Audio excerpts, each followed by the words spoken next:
Hi there, this is Sean, the Honest Book Reviewer, with another book review.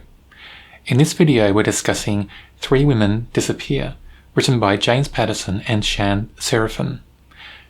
It's a great thriller, very fast-paced. You don't get a chance to catch your breath back. It starts from page 1, very gripping, straight away, and doesn't let go. A great book. I recommend this very much.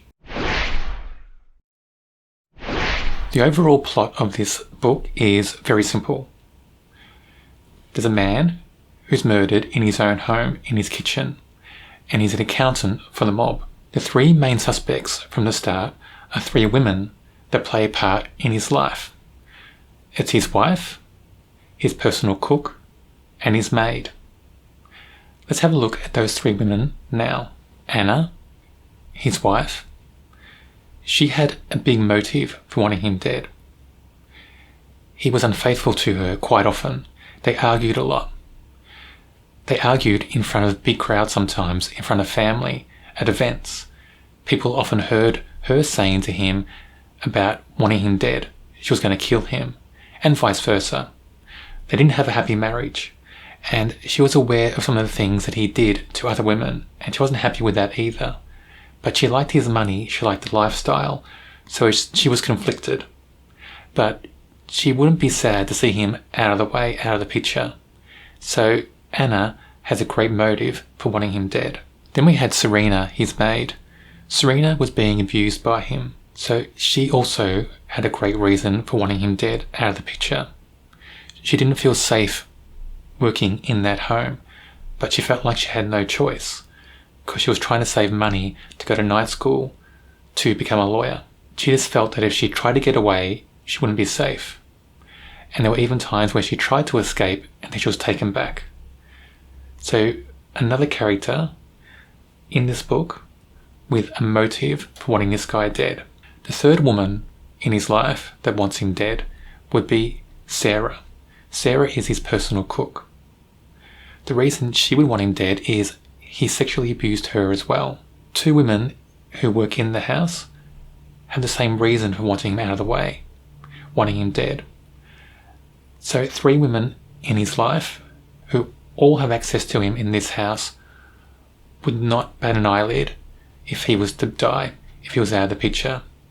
So straight away we've got three strong suspects with three great motives for this murder. But there's one more person in this book who has a motive for murder, and that's Sarah's husband, Sean. He's a police detective, but we've got hints in this book that he's on the take and that he's got links with the mob. And he also finds out about what happened to Sarah. Does he want this guy dead? Is it revenge for what happened to his wife? Is there something else going on between him and the mob that he killed this guy for? What's going on with Sarah's husband? Is he dirty? How dirty is he? What does he know and what did he do? These are all questions we want to find out. We don't know, and we have to keep reading to get the answers. The great thing about this book is the pace. The pace is so fast. The plot is so strong. There are so many twists. All the characters are really good. There's no room for filler in this book. No room at all. It's very short, about 240 pages, so you've got to fit in a lot in this story. No room for filler. It's just go, go, go from page 1 right to the end.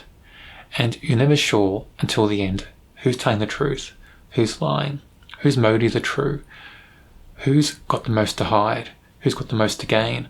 All these things play out as the book goes on. And it's such a great thriller. It seems so well constructed, so well plotted.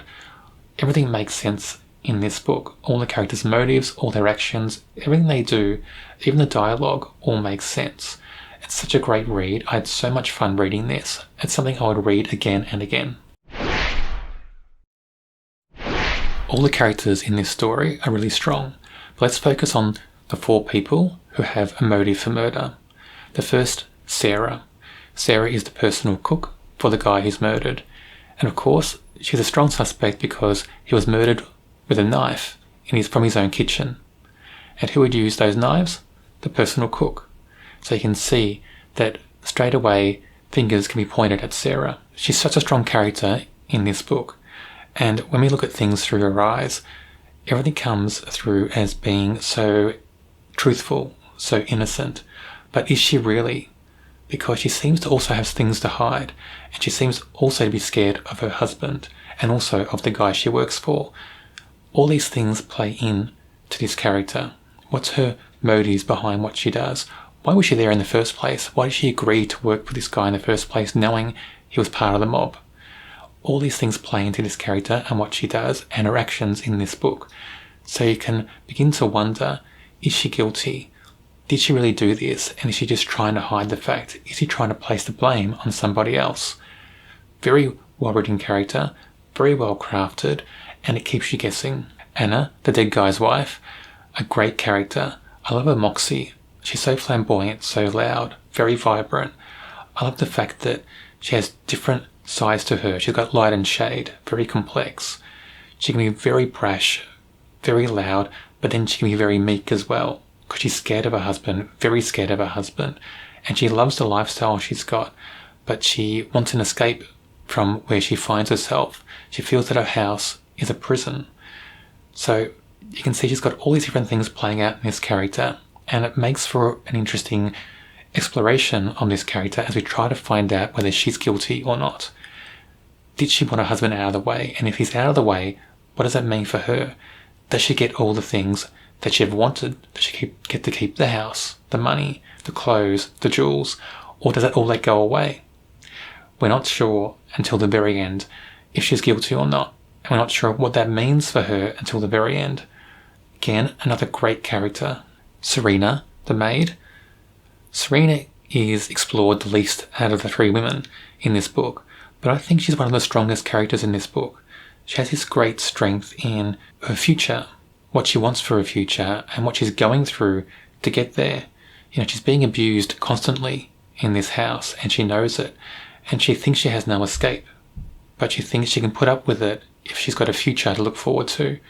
It's quite a sad story when you think of it as well, and you think she's got the most to gain from this guy's death. That's your first impression of Serena.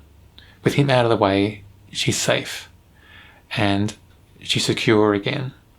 She doesn't have to worry about going to work and feeling threatened every day. A very strong character. I thought she was, out of the three women, I thought she was probably the most consistent in character. I thought her strength was very admirable. I thought she was a very well crafted and created character, very believable, and probably my favourite character in this book. Shan, Sarah's husband. He comes across as very cocky, very overconfident, so sure of himself. But as the book goes on, we see doubts creep in. You see different sides to him. He's also very sneaky. He knows how to work the system, being a police officer. He's got a lot of things to his advantage. But did he commit the crime? Is he trying to frame one of the women for the crime? Or are they trying to frame him? You know, is his strength all bravado? Or is he really confident that he'll get away with murder? You're never sure until the very end. Another great character. This is a character that you really love to hate, because we've got a history of him being violent towards Sarah, and that's shown through the book at different stages. So it's a villain character. You love to hate him, but he's very well created, very well crafted. I thought this book was a terrific read. It's got everything you'd want in a thriller. It's fast-paced, there's no filler, it's non-stop from the start to the finish, it keeps you guessing to the very end. You don't know the truth till the very end. So it's not like some thrillers around where you know who's guilty halfway through or partway through. You don't know until the very end. That's what I like about this book. It seems very well plotted, very well written. I rate it a 5 out of 5. I would read this again and again. It's probably one of my favourite co-author James Patterson books. It's so well written. I thought it was just amazing. Everything about it is amazing. I review more James Patterson books on my channel. If you don't want to miss out on those videos, check out my channel and subscribe. Also, check out the thriller playlist on my channel. It should be on your screen now.